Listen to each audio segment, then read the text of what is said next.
12-year-old Adrian Martinez smiled as he pedaled his bike through his dusty neighborhood in Socorro, Texas, on a hot September day in 2005. School was scheduled to open for the fall the next morning, but Adrian was free as a bird today as he cruised the streets of this small city on the Mexican border. If Adrian was being honest, he was pretty excited to start 8th grade. He was a good student with lots of friends, and he loved playing sports after school. Besides, much as he loved summer vacation, the long, hot days could actually get pretty boring. Adrian was already thinking about what he was going to wear for the first day of school. As Adrian rounded the corner onto a street, he waved to a group of boys playing basketball in their driveway, and he also stopped to pet a neighbor's dog.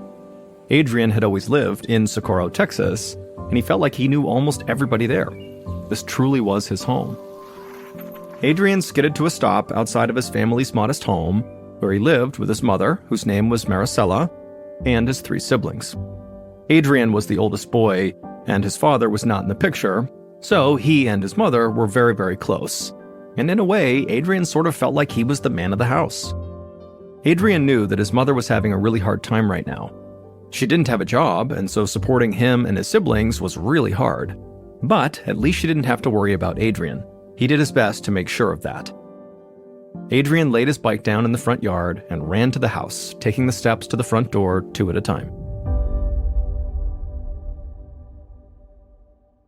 The next morning, Adrian woke up full of excitement and rushed to the bathroom. He'd woken up early to make sure he could claim the shower before his siblings could come out and create a bathroom traffic jam.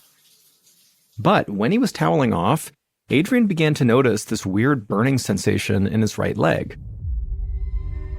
As he looked at his leg more closely, he realized the pain was coming from the pink birthmark that ran from his ankle all the way up to his hip. Adrian had always had this mark, but it had never hurt before, so he just kind of shrugged it off and wrapped the towel around his waist and then wandered out to the kitchen to tell his mother.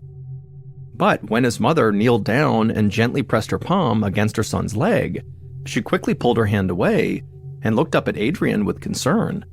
His leg felt weirdly hot, as though only this part of his body was running a fever. Adrian's mother stood up and told her son they would get his leg checked out after school. For now, she just rushed him to his room to go change. He'd be late to class if he didn't hurry. That day, after school, Adrian sat on the edge of a doctor's exam table, swinging his legs back and forth. He felt the cold metal of the stethoscope on his chest as his pediatrician, Dr. Andrews, listened to his heart. Adrian shifted in his seat as Dr. Andrews wrapped an itchy cuff around his upper arm to take his blood pressure. Maricela gave her son a sharp look and reminded him to sit still. Then Dr. Andrews told Adrian to lay back on the table and roll up his right pant leg. The physician gently touched the birthmark, and immediately Adrian squirmed. It didn't exactly hurt when the doctor touched him, but it was uncomfortable. Dr. Andrews would confirm that Adrian's leg was still warm, but besides that, it didn't seem like anything was physically wrong with him. He told Adrian and his mother that this was likely just growing pains, because Adrian was starting to go through puberty. The doctor said it was not uncommon for boys to have these mysterious aches and pains as they grew into men. 4 months later, Adrian was out in the street throwing a football back and forth with his buddy Sam, when as he went to go catch the ball, he suddenly realized he couldn't run very well. His right leg suddenly felt heavy, like it was stuck in mud. Adrian had been playing football with his friends every Saturday since seeing Dr. Andrews, and up until today, everything with his right leg had been totally fine. His birthmark on his leg still did burn a bit, but it wasn't too bad. So Adrian told Sam that he had to go home now because of his leg, but he'd see them next weekend. Then he slowly made the short walk down the street back to his house. And once he got home, he went up to his room and he took off his pants, and when he looked in the mirror, he was totally startled at what he saw. His right leg looked significantly bigger than his left leg. For a second, Adrian was terrified, but then he remembered that his doctor, Dr. Andrews, a few months earlier had said this was no big deal and he had nothing to worry about. And so despite what he was seeing in the mirror, Adrian told himself he was just fine, and then he walked away from the mirror, trying hard to forget what he had just seen. A few weeks later, in February of 2006, Adrian hopped on his bike and began riding to school like he did most mornings. But this time, something just felt wrong. As Adrian pedaled down the street, he felt his right leg bump up against the frame of the bike. He also realized that his jeans on his right leg felt unbelievably tight. Adrian slowed to a stop and looked down at his legs. And immediately he could tell through his jeans that his right leg had ballooned in size overnight. He'd never seen it this swollen. But again, Adrian told himself that his doctor said it was fine, so he pushed the thought away and tried to pedal his bike again. But now it was impossible because of how swollen his leg was. Every time he tried to turn the pedal, his right leg really pushed hard against the frame, and it really hurt. Adrian didn't know what to do, but he knew he couldn't go to school like this. So he stepped off his bike, turned around, and began pushing it along next to him towards his house. And as he walked home, the pain in his right leg was so extreme, he had to fight hard to keep tears back. A couple of weeks later, Adrian sat next to his mother in the doctor's office with his right leg extended out in front of him. It was now so big, it was hard for Adrian to even bend his knee. They were waiting for his latest round of test results. Socorro, Texas was a small city that didn't have that many doctors, but Adrian felt like he'd seen every one of them in the last few weeks. They'd run every test they could think of. Adrian had multiple x-rays, MRIs, and CAT scans done. The doctors hadn't told Adrian or Maricela what exactly they were looking for, but so far, they hadn't found anything. Adrian hoped this new doctor would have some sort of answer for him. All he wanted was for his leg to go back to normal so he could play football again and ride his bike again. Just then, Adrian heard the door handle rattle, and Adrian's latest doctor walked into the room carrying several pieces of paper. The doctor looked down at the papers, then spoke to Adrian and his mother. On the positive side, the doctor said that Adrian did not have heart disease, kidney failure, or a host of other very serious conditions. But the doctor said he had to admit that he didn't know why Adrian's leg was swollen, and so he didn't know how to make it stop. So the doctor ultimately advised Adrian and his mother to just kind of leave the leg alone and let it heal on its own. Adrian couldn't believe what he was hearing. He had been watching his leg grow bigger and bigger for almost 6 months, making it nearly impossible for him to do more and more everyday things. Why couldn't the doctors figure out what was wrong? A few months later, Adrian was sitting in class when the bell sounded to signal the end of the period. Students sprang out of their seats, rushing out of the classroom, but Adrian just sat there and waited for the crowd to thin. Then, when they were all gone, he braced his hands on the desk and pushed himself up to stand with a grunt. As soon as he began to walk, he felt a shooting pain in his right ankle, and he nearly fell over into a table. It had been months since Adrian had seen that doctor that said, just wait this out, but clearly his leg was not getting better. It was just getting worse. By the spring of 2006, his right leg was nearly double the size of his left leg. It looked like the leg belonged to a totally different body. Adrian had started wearing these really baggy jeans in an attempt to hide his right leg, but all his classmates knew, and they were not shy about teasing him. As Adrian limped out of the classroom, he felt the students in the hallway shift their gaze to his leg. Some pointed at him and whispered or giggled as Adrian's cheeks burned red, but right now, Adrian's biggest problem was not embarrassment. It was the pain in his ankle.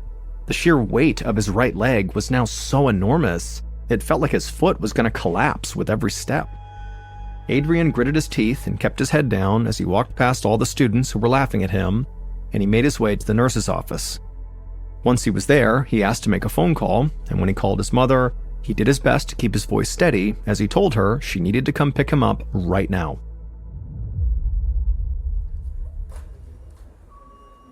About an hour later, Maricela stood in the emergency room, anxiously watching as a flurry of doctors and nurses surrounded her son. She stayed by Adrian's side as he was put in a wheelchair and rushed him from one exam room to another. Once again, the doctors took x-rays and CAT scans and MRIs. They measured the diameter of his right leg and compared it to the information Maricela had given them about how much it had grown. They listened intently as Adrian explained all of his symptoms. Maricela thought this actually seemed different from all their other doctors' visits. Like finally now, these doctors were taking Adrian's issues really seriously. Maricela hoped this was the turning point that Adrian had been waiting for, and that the medical team would finally be able to figure out what this was and then help her son. After spending much of the day at the hospital, Maricela brought the car around to the front entrance to pick up her son. A nurse wheeled Adrian outside, and Maricela helped him out of the wheelchair and into the passenger seat. She squeezed Adrian's hand as they pulled out of the driveway. They'd be back here in 3 weeks for the test results. For now, all they could do was hope for the best. After a long 3 weeks, Maricela and Adrian were back at the hospital to go over Adrian's test results. Maricela sat next to her son in the exam room, her hands clammy as they waited for the doctor. Maricela could also feel the anxiety radiating off of Adrian as he quickly flipped through a book, no doubt just trying to distract himself. Finally, the door opened and the doctor strolled in. He sat down in the chair opposite from the mother and son, and he glanced down at his clipboard before turning his gaze to Adrian. In a calm tone, he told Adrian that the good news was that they did have a diagnosis and it was not life-threatening. These last few weeks, Maricela hadn't dared speak the words out loud to Adrian, but secretly, she worried her son had cancer or some other deadly disease. So to hear this was not life-threatening was just such a relief. But Maricela's sense of relief lasted only about a second, because the doctor then told Adrian that he had something called elephantiasis, which is a rare disorder that causes the lower half of the body to thicken and swell. He explained that when someone has elephantiasis, the natural fluids that surround all the tissues in our bodies get blocked and begin to build up. And in Adrian's case, it was affecting his right leg, causing it to swell and become huge. Maricela turned to her son and asked if he was okay, but instead of answering her, he just looked at the doctor and asked if they could fix it. The doctor took his glasses off, set them down on his knee, and with a solemn look on his face, he told Adrian, unfortunately, there was no cure for this. If they'd caught it when Adrian was younger, they could have given him medicine that might have stopped his leg from swelling, but now there was no way to reverse it. Adrian's leg would never go back to its normal size, and the only thing he could do was wear compression stockings to reduce the discomfort. Maricela watched as her son's lip began to quiver, and then tears began to well up in his eyes. She wrapped her arms around her son and began to smooth his hair back. The doctor excused himself to give Maricela and Adrian some privacy. He said he was so sorry he couldn't be more helpful. After the doctor was gone, Adrian looked up at his mother and he told her that he wasn't sure if he could keep going to school with his leg looking like this. He was going to get bullied constantly. Maricela was thinking the same thing, but she told him it would be okay, they'd find a way to make school more comfortable for him. She said she would do whatever she could to support him. Adrian leaned on his mother's shoulder as they slowly made their way out of the hospital towards their car. Then they drove in silence all the way home.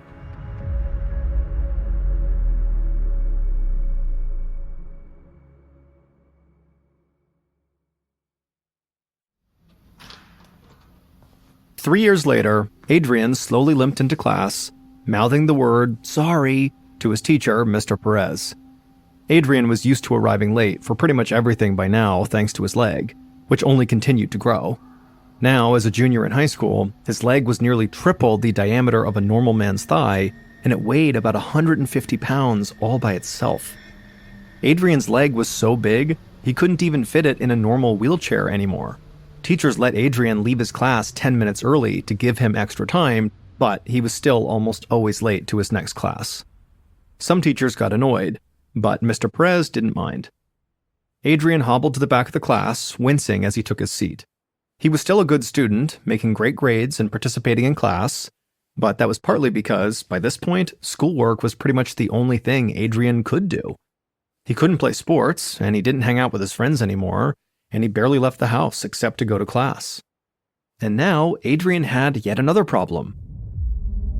Seemingly overnight, a swath of itchy pimples had sprung up on his leg. And so he wriggled in his seat, trying to find a more comfortable position, when suddenly he felt something burst on his right leg. Adrian looked down in horror as he saw a wet stain begin to seep through the fabric of his jeans. And then an awful smell wafted up to his nose. One of Adrian's new pimples had burst, and it smelled disgusting like rotten eggs, but even worse. Adrian carefully glanced around the classroom, seeing if anybody else had noticed yet. Mr. Perez stood up in front, writing math equations on the whiteboard. Most of the other kids were copying down notes, but the students right in front of Adrian, so near the back of the classroom, they began swiveling their heads around to face Adrian while wrinkling their noses. As the smell fanned out towards the front of the room, more and more students began to notice. They started looking around, pinching their noses with their fingers and muttering about not being able to breathe. Adrian stared down at his desk, unbelievably mortified, not daring to make eye contact with anyone. Every time Adrian thought he could not be more humiliated by his leg, there was always a new low, and this was it. It was bad enough that everybody made fun of him because of how big his leg was, but now his legs smelled bad too. Adrian hung his head in shame and began counting the seconds until he'd be able to leave school and go back home. Later that week, Adrian struggled out of his jeans in an exam room at a dermatologist's office. As he did, Adrian scrunched up his nose in disgust because, without his pants sort of masking the smell, the odor from his right leg now overpowered the room. Adrian wrapped a disposable gown around his waist and then sat down in the exam chair. After a few minutes, Adrian heard a knock at the door, and the doctor entered the room. He gave Adrian a big smile, and he asked what brought him in today. Adrian tried to match the doctor's upbeat energy, but he couldn't bring himself to smile. Instead, he started talking about the itchy pimples on his leg. After Adrian finished explaining, the doctor said, "Okay, let me see your leg." And so Adrian slowly reached down and pulled aside his gown, revealing his swollen, pimple-covered leg. And it was obvious the doctor was really caught off guard by what he was seeing. But after the initial shock wore off, the doctor kind of composed himself and then told Adrian and Maricela that he'd never seen such a big leg before. Adrian immediately looked over at his mother and stifled a groan. He was looking for help from this doctor, not to be treated like some science experiment or circus act. Finally, the doctor slipped on some latex gloves and leaned in for a closer look. And after a few minutes of poking and prodding, the doctor explained that these were not pimples on Adrian's legs, but instead they were pus-filled blisters. And unfortunately, he didn't know what was causing them. Then he reminded Adrian to make sure he was taking regular showers to keep his leg clean. Adrian suddenly wished the reclining chair he was on would just swallow him whole, so he didn't have to sit here while the dermatologist lectured him about taking showers. Usually, the doctor's office was the only place Adrian did not feel self-conscious about his leg. But thanks to this dermatologist, even that was no longer true. A few days later, Adrian was back at school, sitting in Mr. Perez's class. Mr. Perez could see that Adrian looked absolutely miserable. He knew Adrian's leg must be impacting his quality of life, but the teacher didn't know much about Adrian's situation beyond what he observed in class. The teacher wasn't one to get involved in his students' personal lives, but something in Mr. Perez told him this was an unusual situation where maybe he could make a difference.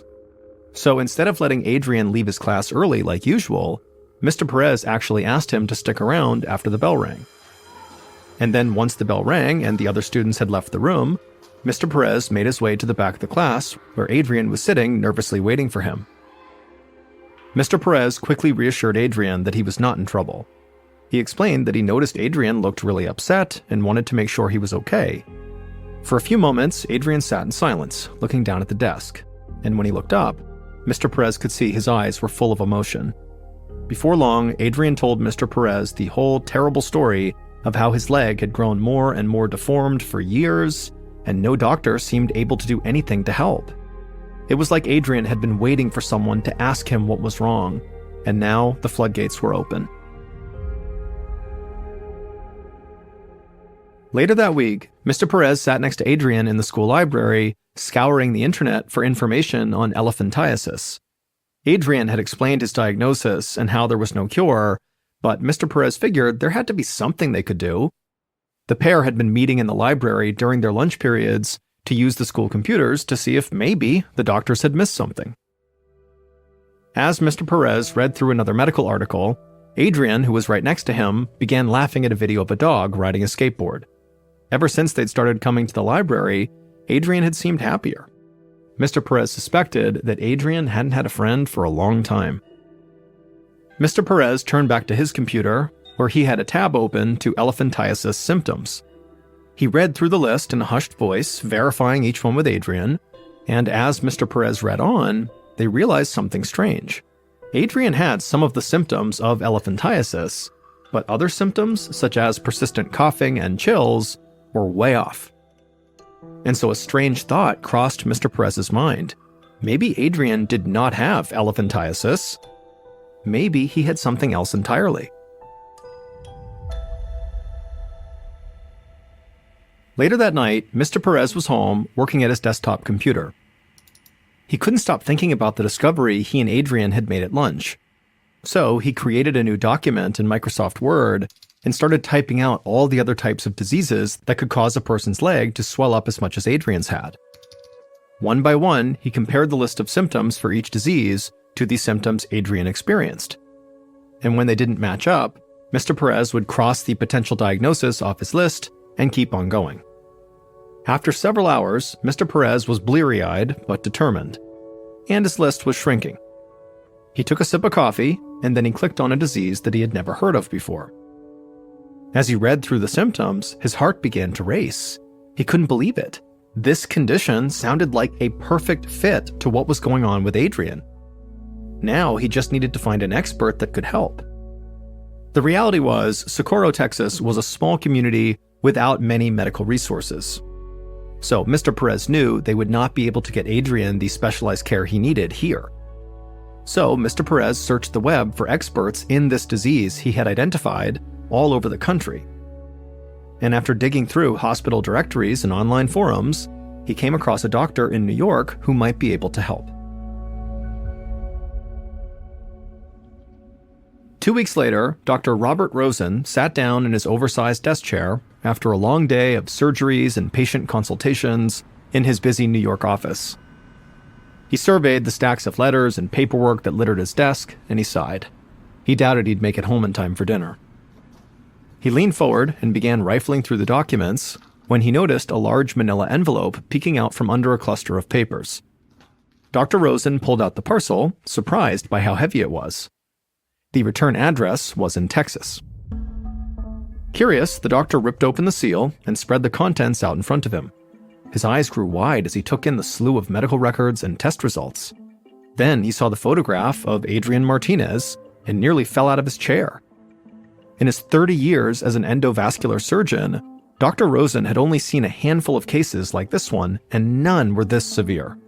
The photo showed Adrian sitting on a couch with his right leg extended. The boy's leg took up practically the entire sofa. It was full of folds and crevices and absolutely massive. There was a letter from Adrian's mother explaining that her son desperately needed help. The doctors in Texas had diagnosed Adrian with elephantiasis, but it just didn't seem right. Her son wasn't getting any better, and now she worried for his life. Dr. Rosen looked back over the medical records, and sure enough, he saw that Adrian had been diagnosed with elephantiasis. But just as Adrian's mother and Mr. Perez had suspected, that diagnosis was definitely wrong.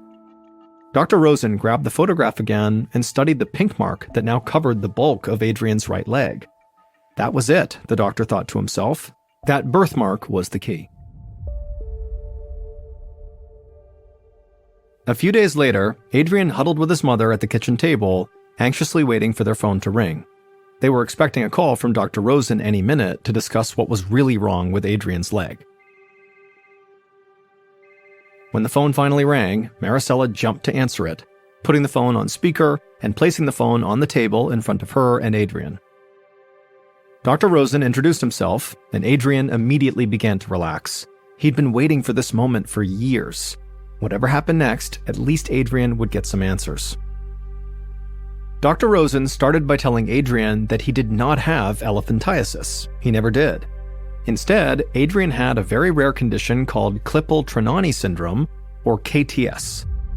The same disease Mr. Perez had suspected from his internet research. He explained that KTS is something you're born with, and what it does is it causes the blood vessels in someone's arm or leg to warp and twist, which makes it hard for blood and other fluids to be distributed properly throughout that limb. In Adrian's case, the blood and fluid had pooled in his right leg, causing intense swelling. And it started happening when he hit puberty because sometimes hormonal changes act as the trigger for KTS. Dr. Rosen said that KTS can be hard to diagnose because it is so uncommon, affecting just 1 out of every 100,000 people. But there's usually a telltale sign that's visible from birth, a pinkish-purple birthmark on one leg, just like the one Adrian had. With time, the birthmark can thicken and develop painful blisters, another one of Adrian's symptoms, and those blisters were actually Dr. Rosen's main concern, because those blisters were full of infected bodily fluids, which is why the pus that poured out of them smelled so bad. Dr. Rosen paused for a moment before continuing. He said that the infection can spread very quickly throughout the body, and in some cases it can cause high blood pressure or even a stroke and organ damage. Dr. Rosen warned that Adrian's condition was actually so serious that there was a chance the KTS could actually kill him, and unfortunately, there was no cure. Adrian's heart raced as Dr. Rosen told him that he now had an almost impossible decision that he would have to make. He said that Adrian could continue to just live with his KTS, risking his life daily, or he could undergo a surgery that he would only have a 50% chance of surviving.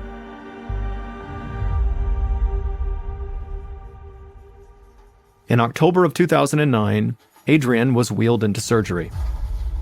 Adrian had weighed the pros and cons out, and as terrifying as it was, he knew his only chance at a happy, normal life was to risk the operation, which was a very complicated leg amputation. The procedure took 12 hours, but Adrian did survive, and the surgery was a success. Once Adrian recovered, he returned to school in a wheelchair. He was 150 pounds lighter, and it felt like he was floating through the halls. He finished out his junior year with straight A's and spent the summer adjusting to his new life. And without his leg holding him back, Adrian blossomed in other ways too. He grew more confident, and he rebuilt the social life that he'd lost. And Adrian was so grateful to the adults who didn't give up on him. And he and Mr. Perez stayed really good friends. He went on to attend the University of Texas at El Paso, and in 2019, he graduated with 2 degrees in computer science and business.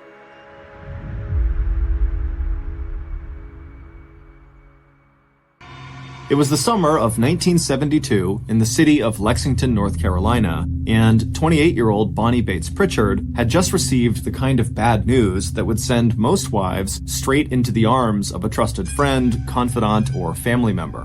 But Bonnie was not like most wives. So when her husband of 5 years suddenly walked out on Bonnie and the couple's 2 young children, Bonnie did what she had done ever since she was a little girl who had grown up on a farm in the town of Welcome, just 1 town over. Bonnie didn't talk about her feelings. She didn't threaten to make Steve Pritchard sorry for abandoning her and their 3.5-year-old son and 2-year-old daughter. And Bonnie also did not throw up her hands in despair over whether she'd be able to pay the mortgage on the new little ranch house the couple really shouldn't have bought in the first place. In fact, on that hot July day, as her husband headed off into the sunset with his latest girlfriend, Bonnie didn't even notify her parents that she was about to become the first person in the Bates family to get a divorce. Instead, as Bonnie walked back inside the house alone, she hid her hurt as best as she could from her children, Chris and Angela. And when she finally did have a few minutes to herself to really absorb the news that she was now a single mother, Bonnie did her best to be practical rather than self-pitying. Bonnie reminded herself that she had a steady job with an insurance company up in the big city of Winston-Salem, 20 miles away, that it was primarily her income anyway that had been supporting the family since she and Steve, 5 years her junior, had gotten married back in August of 1967. Sitting at the kitchen table, Bonnie spread the household bills out in front of her. With the help of her mom and dad, who lived just 2 miles away, plus the church daycare where her children were already enrolled, Bonnie told herself she would just have to find a way to make their lives work, and to pay every single bill and debt that was stamped with the name Pritchard. It wasn't until Bonnie's father happened to stop by Bonnie's house several days after Steve had walked out on her that Bonnie's emotional armor showed its first and only crack. George Bates, a bricklayer who had helped build the Methodist church in Welcome that Bonnie and the rest of her 5 siblings had attended throughout their childhood and teen years, had knocked on her door and asked if there was anything she needed. And maybe because Bonnie and her father shared the same quiet reserve, after telling her dad that Steve had left her, Bonnie was finally able to break down, and instead of explaining or defending herself, she could just plain cry. Bonnie knew that people were already talking about Steve and his new girlfriend, and about silly Bonnie Bates, who was so desperate for love she had married not a grown man, but a teenager. And Bonnie knew there was a little bit of truth in that gossip. When she had first met 17-year-old Steve Pritchard, most of her friends were already married, while 23-year-old Bonnie had had very little experience with boys or with dating. But while Bonnie's family and her friends saw Steve as a smooth talker who was more interested in flashy cars than he was in working, Bonnie had been completely smitten with his big brown eyes and what she described as the handsomest nose in the whole junior class at West High School in Lexington. But if Bonnie worried that her father might respond to the news of her separation with an "I told you so," she was about to be pleasantly surprised. Because George saw something in his daughter that most men, and even Bonnie herself, just often didn't notice. Behind Bonnie's thick glasses and quiet manner, there was an adventurous and intelligent woman whose long hair now framed facial features that over the last few years had become strong and well-defined. And while Bonnie was as slender and retiring as ever, the breakup of her marriage and the financial responsibility that was already settling squarely onto her shoulders would show an inner strength that would become one of Bonnie's most defining personal characteristics. So even when Steve completely failed to pay court-ordered child support and alimony, Bonnie, who did not want to further disrupt her children's lives by moving, worked extra hours to cover the mortgage and slowly get ahead on the bills.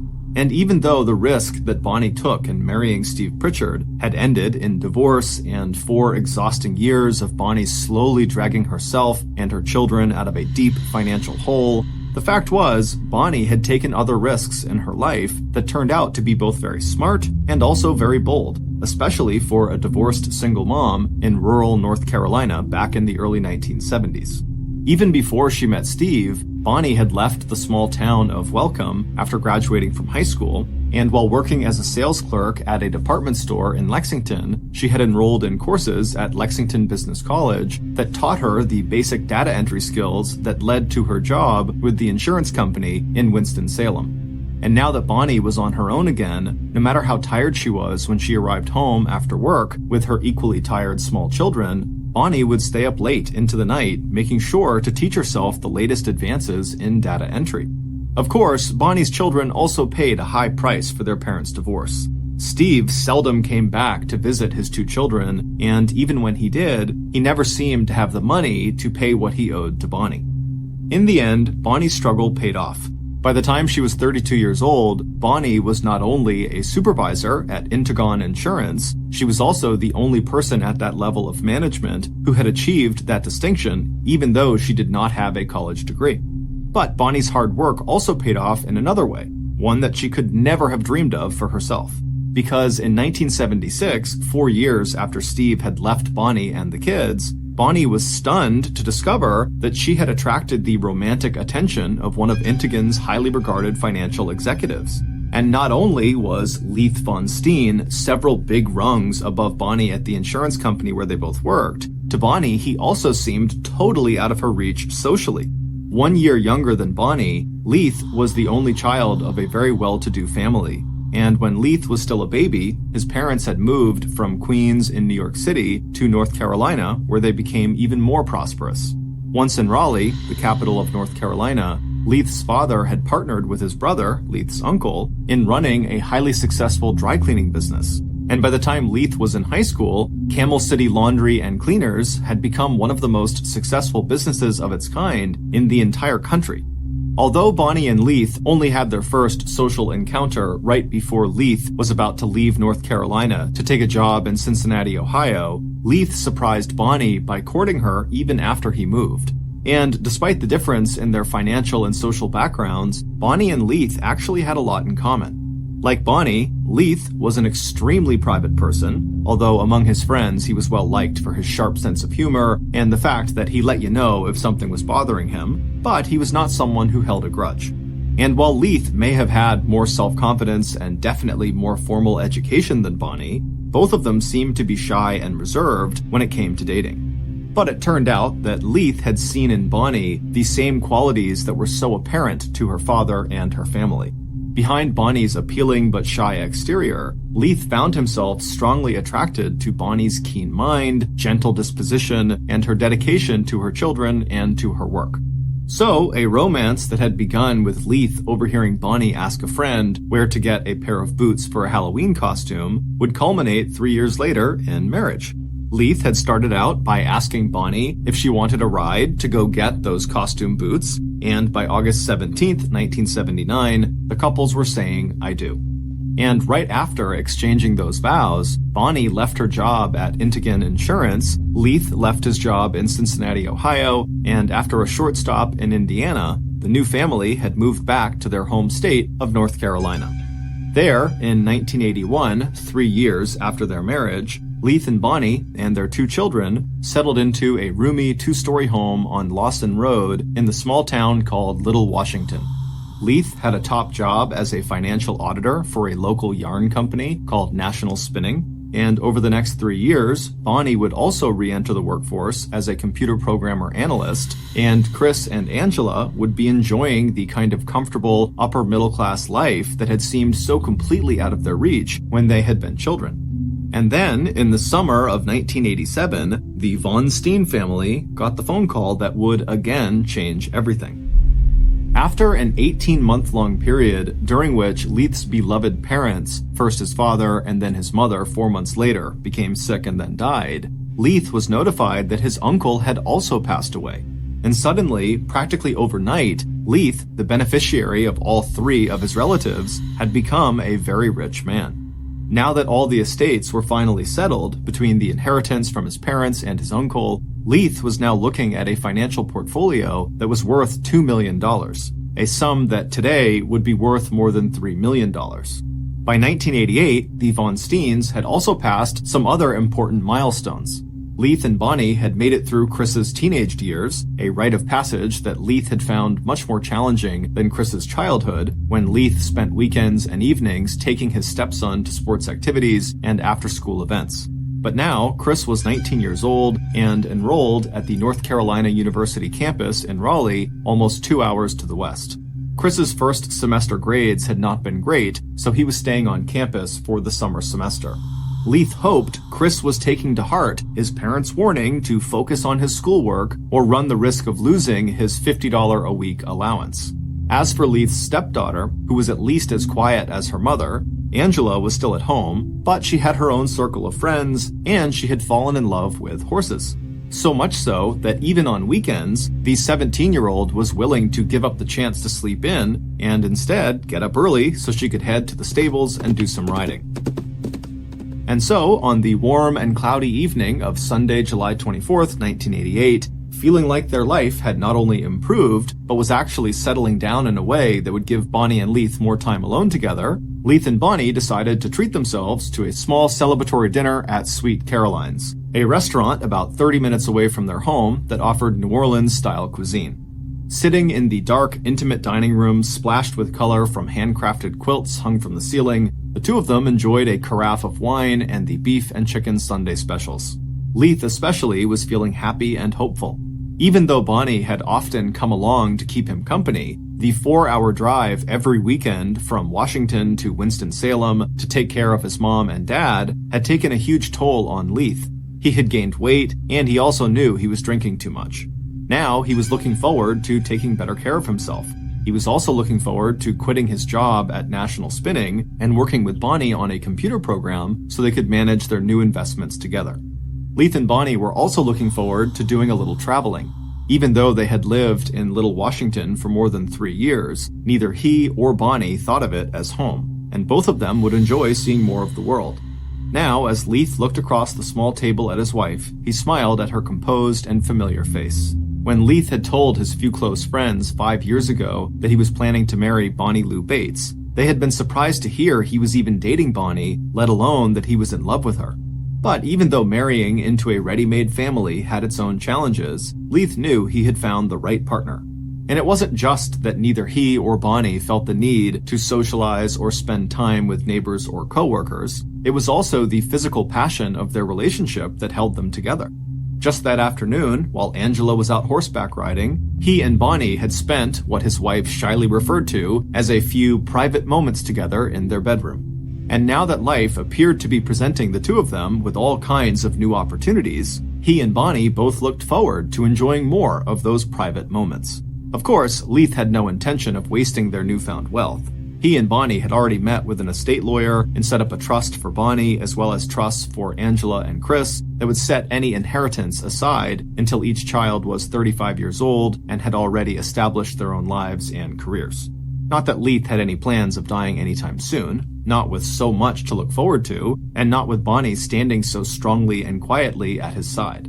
By the time Bonnie and Leith had returned home to 110 Lawson Road, it was close to 9 p.m.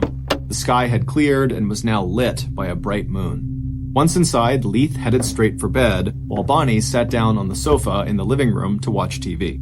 2 hours later, at about 11 p.m., Bonnie went upstairs to join her husband in the master bedroom. On her way, she paused to say goodnight to Angela, who slept in the bedroom directly across the hall.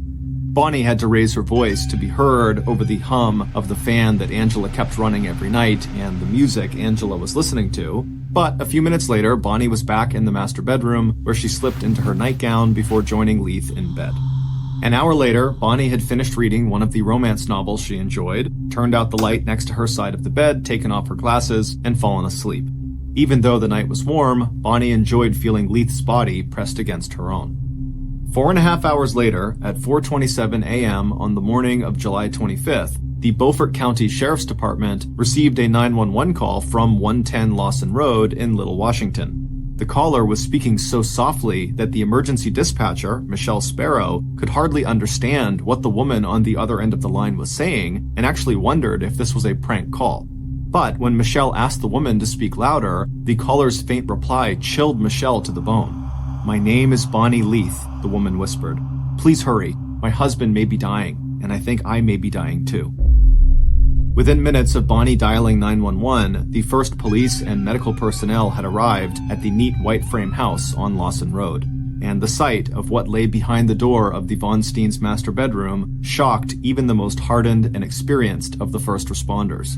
The walls and ceiling of the bedroom were literally dripping with blood. Even before the medics checked for a pulse, it was clear that the stocky man on the bed, dressed only in his boxers, was dead. With his swollen eyes and crushed skull, he was clearly the victim of one of the most gruesome and violent attacks that Beaufort County law enforcement had ever seen. But it was the person lying on the floor next to the bed who commanded the attention of medics and later police, because it was clear that whoever had just killed Leith Von Steen had also intended to kill his wife Bonnie. And from the look of the cuts on Bonnie's face and the 2.5-inch long stab wound in the center of her chest, that attempt had very nearly been successful. By the time Bonnie had been rushed to the hospital, she was already suffering the effects of a collapsed lung and massive blood loss. But even as medics raced to stabilize Bonnie's dangerously low blood pressure, one of the first responding police officers who had cleared the house of intruders had opened the door across from the master bedroom and found Bonnie's daughter, Angela, still fast asleep, with a box fan positioned right next to her bed, blowing air directly onto the young woman. When Angela finally heard the officer's voice, she seemed to come fully awake, sitting up abruptly and wanting to know what happened. But what the officer would remember most about Angela was how little emotion she showed, even after walking into her parents' blood-drenched room and talking briefly to her gravely injured mother just before Bonnie was rushed to the hospital. But if Angela's response seemed cold and distant, her brother's response was just the opposite. Just a few minutes after the call from Angela telling him that their stepfather was dead and their mom injured, Chris made a hysterical emergency call to the campus police at North Carolina University in Raleigh. Unable to find the keys to the 1965 classic Mustang that Leith had given him on his 16th birthday, Chris desperately begged campus security for a ride back home to Little Washington. And by 8 a.m., Chris was standing next to his mother's hospital bed, holding Bonnie's hand and crying uncontrollably. Meanwhile, back at 110 Lawson Road, the two lead investigators in the case were already putting together their first impressions of the crime scene. To 26-year-old local detective John Taylor, it seemed obvious that whoever had committed the crime had taken pains to make it look like a burglary. starting with a pane of glass in the back door that had been broken, as though someone had reached through the opening to unlock the door from the inside. But whoever had broken the glass had chosen one of the panes that was so high above the inside door lock that it was impossible to reach down and actually unlock the bolt. As for the open purse on the kitchen counter and a few open drawers and cabinets, they appeared to be signs that someone may have searched the house, but none of the money and jewelry that had been left out in plain sight had been taken. And then there was the attack itself, which had been so over the top and violent that Detective Taylor believed it had to have been personal and premeditated rather than the work of some random stranger. If that was true, the detective thought, he would be very interested in interviewing the people who had been closest to Leith Von Steen, and that included not only his two stepkids, but his wife Bonnie.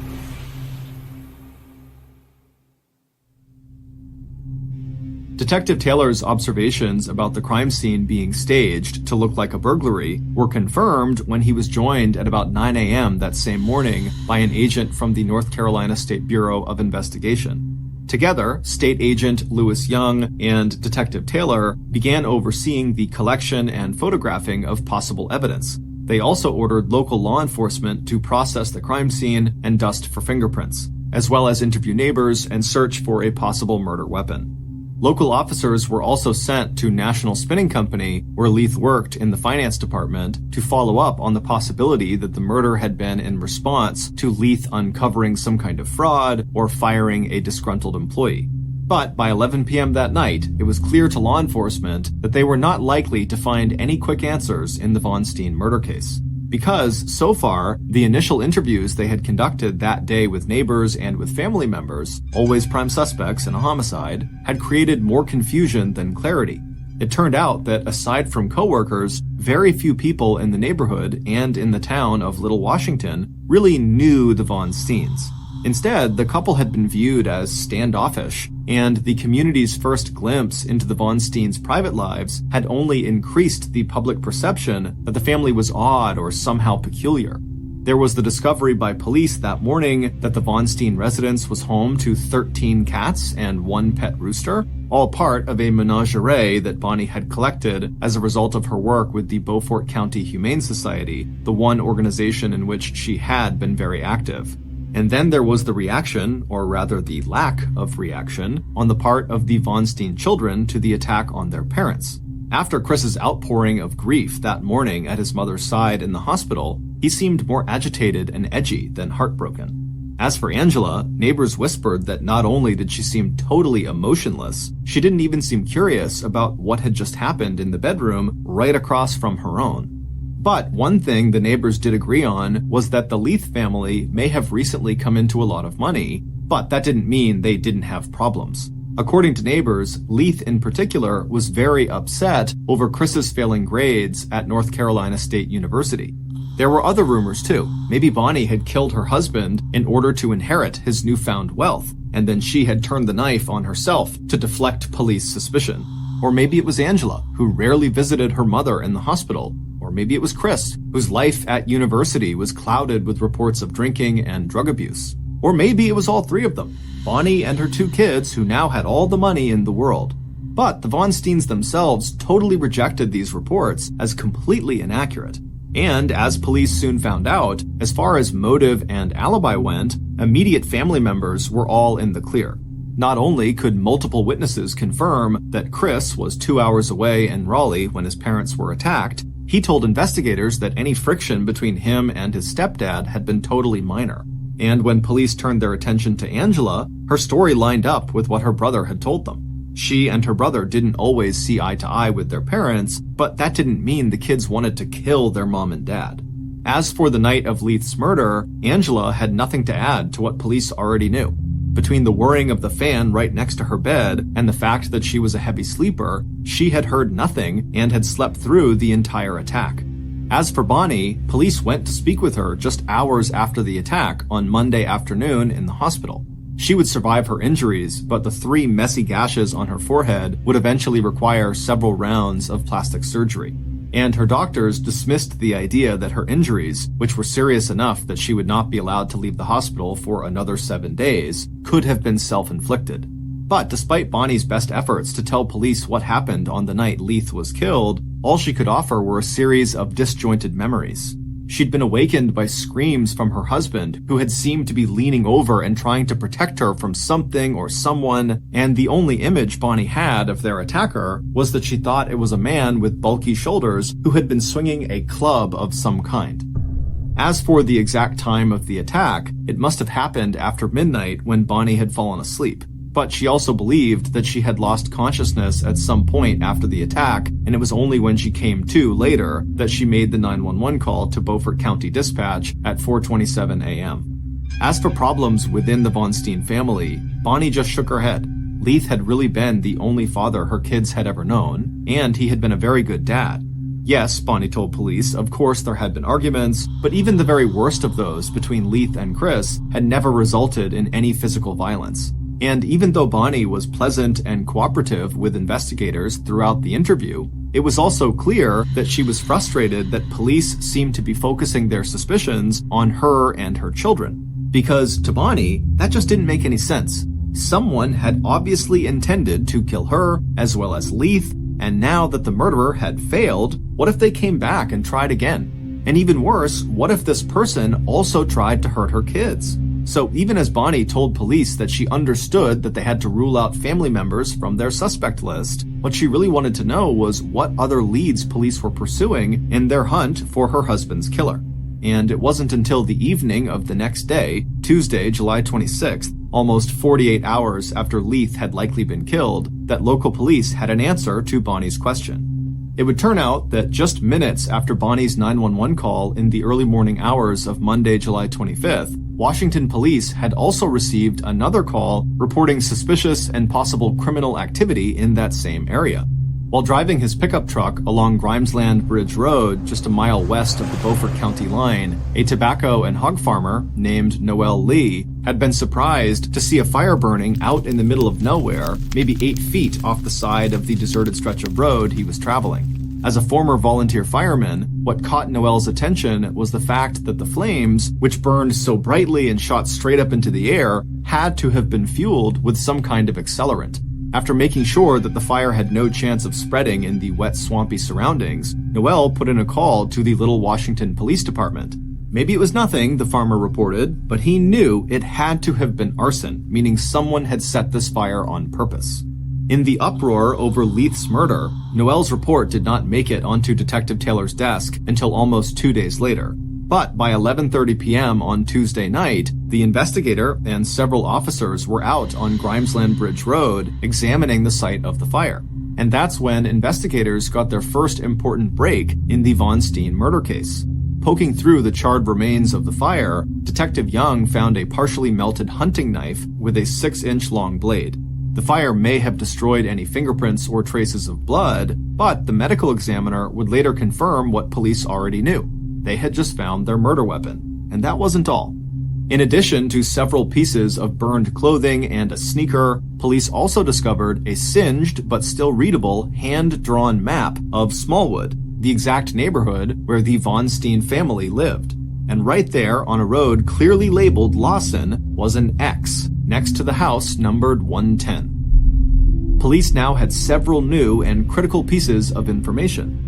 Assuming the fire had been deliberately set by Leith's murderer in an effort to dispose of any evidence related to the crime, the map police found confirmed that attack on the Von Steens was definitely not a random burglary. And since the murderer had apparently needed detailed directions to find the Von Steens' house, the murderer probably wasn't from Little Washington.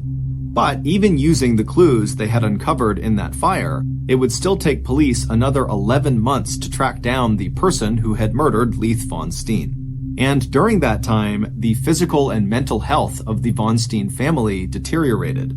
After getting discharged from the hospital on August 1st, 8 days after her husband's murder, Bonnie moved herself and her children first to a Holiday Inn in Little Washington, then to her parents' house in Welcome, and finally up to Winston-Salem into the cramped, dark house that had once belonged to Leith's parents and that now belonged to Bonnie. Meanwhile, Bonnie continued to suffer adverse effects from her injuries, and Chris dropped out of North Carolina State University. Angela's attempts to move on with her life also failed when she enrolled and then withdrew from a small college in southwestern Virginia. But it wasn't until June of 1989, almost a year after Leith's murder, that police were finally able to give Bonnie and her family the answers Bonnie had so desperately wanted.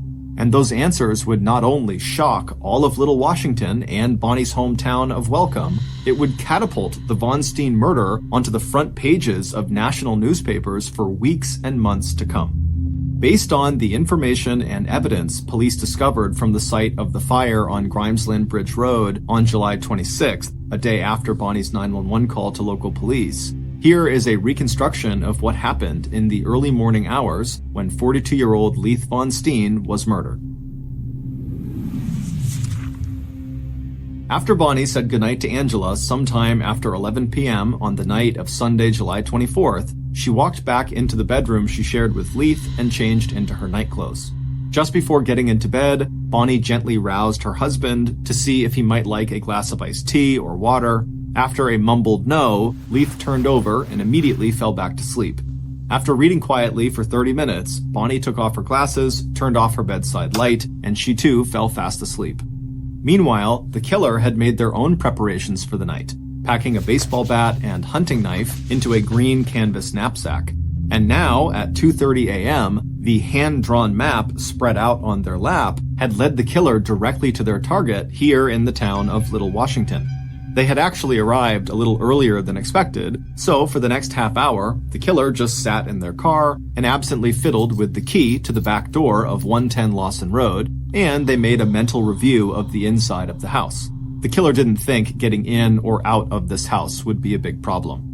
And sure enough, about 30 minutes later, dressed in dark clothes and carrying the green knapsack, the killer made no sound as they slipped inside the back door and, just as quietly, made their way up the stairs to the first bedroom on the right.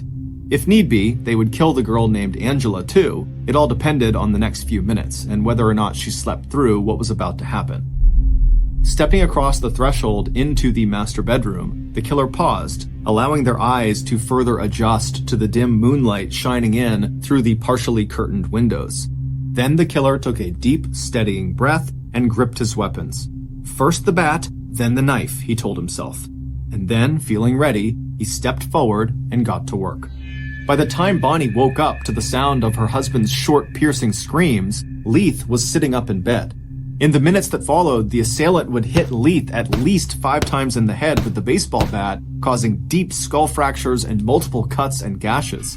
The assailant would also strike Bonnie in the head and sides, including a blow aimed at Leith that would break Leith's wrist and fracture Bonnie's thumb. Along with cataloging defensive scrapes and bruises, the medical examiner who would later conduct the autopsy on Leith's body reported a total of 7 stab wounds in Leith's upper back and shoulder, and 1 stab wound to the left side of his chest that had completely punctured his heart. Throughout the attack, Bonnie was aware only of a single dark figure at the foot of the bed, striking her and her husband again and again. And with each blow and each downward plunge of the hunting knife, another spray of blood spattered across the walls, the bed, the floor, and the ceiling.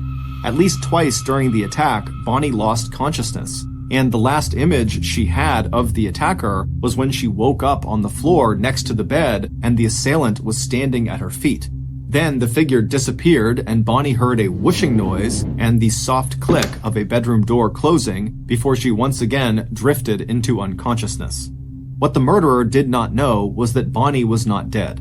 The knife strike into the very center of Bonnie's chest had glanced off bone and cut not onto the heart, but into the chest wall, causing her lung to collapse and her chest cavity to fill with blood, but leaving her heart intact. When Bonnie woke again just before 4:30 a.m., she reached up, thinking she needed to get back on top of the bed. That's when she felt Leith's hand. His fingers were sticky with blood and were hanging limp off the side of the bed. It was at that point that Bonnie, who was now sure that her daughter Angela must also be in danger, dragged herself to the phone and called 911.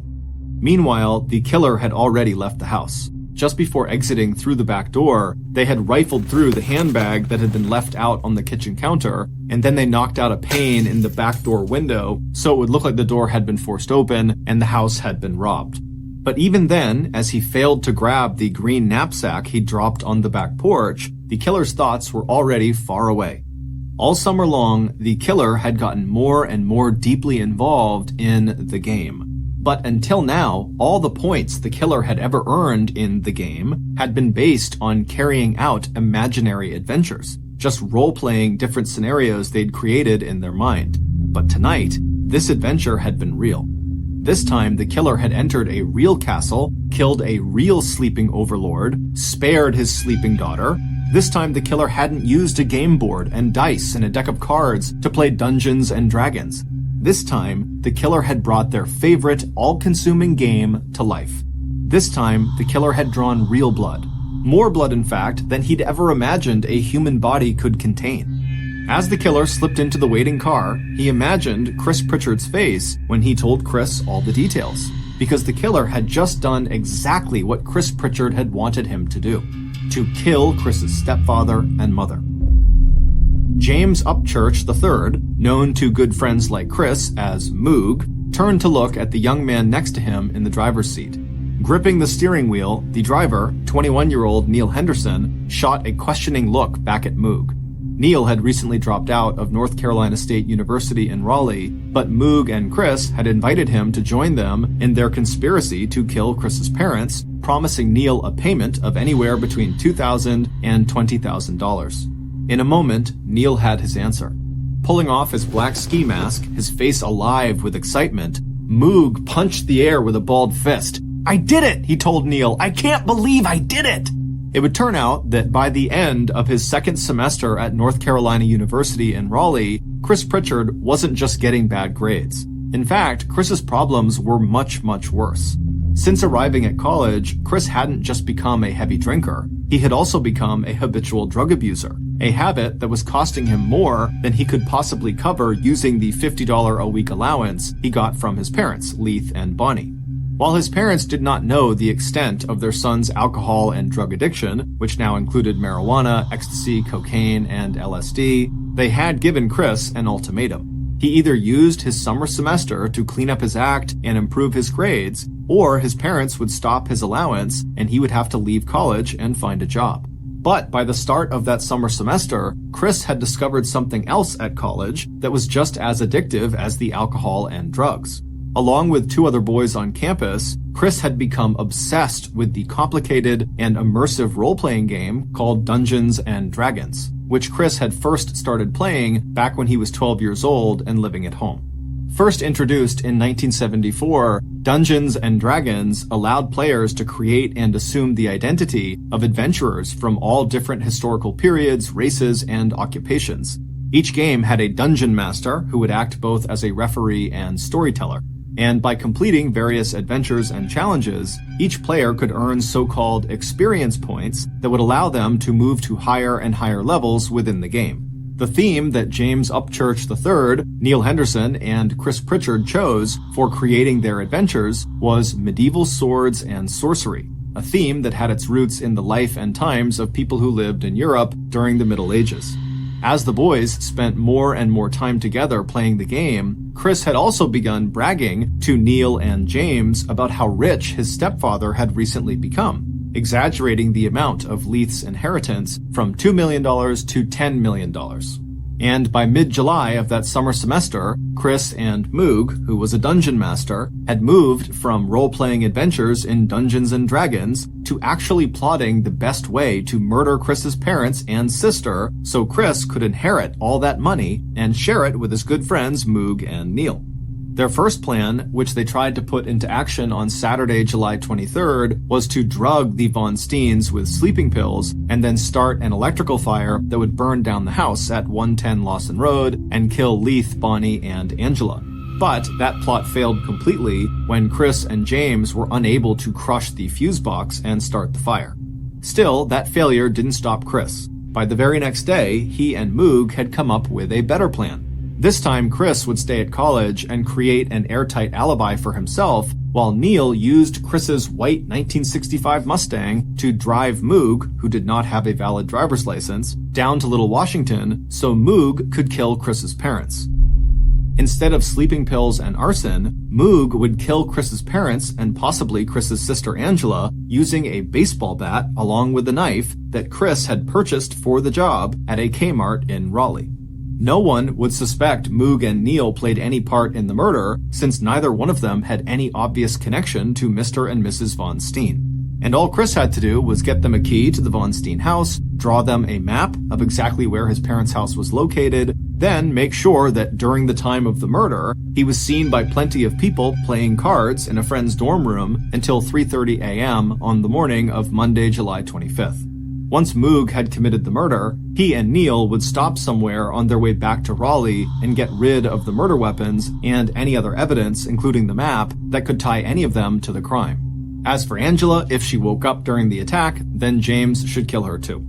And once Chris received word at university that his parents were dead, he would cover for the absence of his car, the classic white Mustang that had been a gift from his stepfather, by saying that he could not find the car keys and needed a ride from campus security to join Angela and his injured mother in Little Washington. Chris would later say that he was happy his mom survived the attack, but friends and neighbors would tell police that instead of asking how Bonnie was doing after the attack, the questions Chris was asking everybody was, what had Bonnie said, what had Bonnie seen, and what did Bonnie remember about her attacker? As for his co-conspirators, Neil and James, aka Moog, as soon as Chris got his hands on his parents' money, Moog would get $50,000 and a brand new Porsche sports car as payment for killing Chris's parents, and Neil, the driver, would get a nice payday as well. Except that under the terms of Leith's will, neither Chris or Angela would be able to touch any of their parents' money until they were 35 years old. And as it turned out, the murder might have gone unsolved except for two things: the report of the fire that led to the discovery of the murder weapon and map, and a decision by Little Washington police back in March, 7 months after the murder, to reinvestigate all aspects of the crime. Because from the start, the more police saw and learned about Chris Pritchard, the more certain they were that regardless of his alibi, Leith's stepson must have been involved in Leith's murder. That new investigation included running the name of Chris Pritchard's friends up in Raleigh through a national criminal database to see if any of them had criminal records. That search turned up the name of James Upchurch III, aka Moog, who had been arrested on 3 previous occasions, once for breaking into his local high school with friends and stealing some electronic equipment, and 2 other times for stealing a cooler of beer and for driving without a license. In following that new lead, investigators began a more systematic interrogation of this core group of 3 friends who had started to spend every waking hour together playing the potentially violent game of Dungeons and Dragons. And as the pressure on the 3 boys increased and Chris's mental health declined, investigators believed it was only a matter of time before one of them broke down and confessed to some involvement in the Von Steen murder. And that is exactly what happened. On June 9th, 1989, almost 11 months after Leith died, Neil Henderson cracked. In exchange for a plea deal that would minimize his prison sentence, Neil met with investigators and described Chris's plot in detail while also insisting that he, Neil, never really believed that Moog would actually go through with the murder. Neil wasn't the only conspirator to strike a plea deal with the Beaufort County District Attorney's Office. In exchange for testifying against James Upchurch III, aka Moog, Chris Pritchard, who admitted it was his idea to kill his parents and possibly his sister, also agreed to plead guilty to aiding and abetting murder. Chris would eventually tell his shocked and heartbroken mother that he had been so strung out on drugs and so lost in the fantasy world of Dungeons and Dragons that when he planned her murder and the murder of the one man she had ever truly loved, Chris, who had dropped 19 tabs of LSD in the month leading up to the murder — LSD is a hallucinogenic drug — felt it would be better to kill his parents than face their disappointment when they learned just how badly he was doing in school and in life. On January 24th, 1990, 1.5 years after Leith's murder, 22-year-old James Moog Upchurch was convicted of first-degree murder and sentenced to death in the gas chamber. 2 years later, in 1992, the Supreme Court vacated that death sentence and instead imposed a term of life in prison. 22-year-old Neil Henderson was sentenced to 40 years in prison, but was released on parole just 10 years later in December of 2000. As of 2021, he was living in North Carolina and managing a restaurant. Chris Pritchard was sentenced to life in prison plus 20 years. After going through drug and alcohol rehab, he became a born-again Christian and was released on parole in May of 1997. Immediately upon his release, Chris returned to North Carolina and moved back home with his mother. Chris completed his parole in May of 2012. As of 2022, he is a manager for a men's program at Soteria Community Development Corporation and lives near Spartanburg, South Carolina with his wife. Chris and Bonnie remain close. We want to thank two authors whose nonfiction books were key sources in writing this podcast episode. The first is Cruel Doubt by Joe McGinnis, and the second is called Blood Games, A True Account of Family Murder by Jerry Bledsoe. Both books were published in 1991, and in the following year, each was the basis for either a TV movie or miniseries. If you're interested in learning more about the Von Steen case, please check out our sources for links to official documents, as well as newspaper, magazine, and internet articles. Thank you for listening to the MrBallen podcast. If you got something out of this episode and you haven't done this already, please remove all the zippers from the Amazon Music follow buttons, pants, and jackets. This podcast airs every Monday and Thursday morning, but in the meantime, you can always watch one of the hundreds of stories we have posted on our main YouTube channel, which is just called MrBallen. Consider donating to our charity. It's called the MrBallen Foundation, and it provides support to victims of violent crime.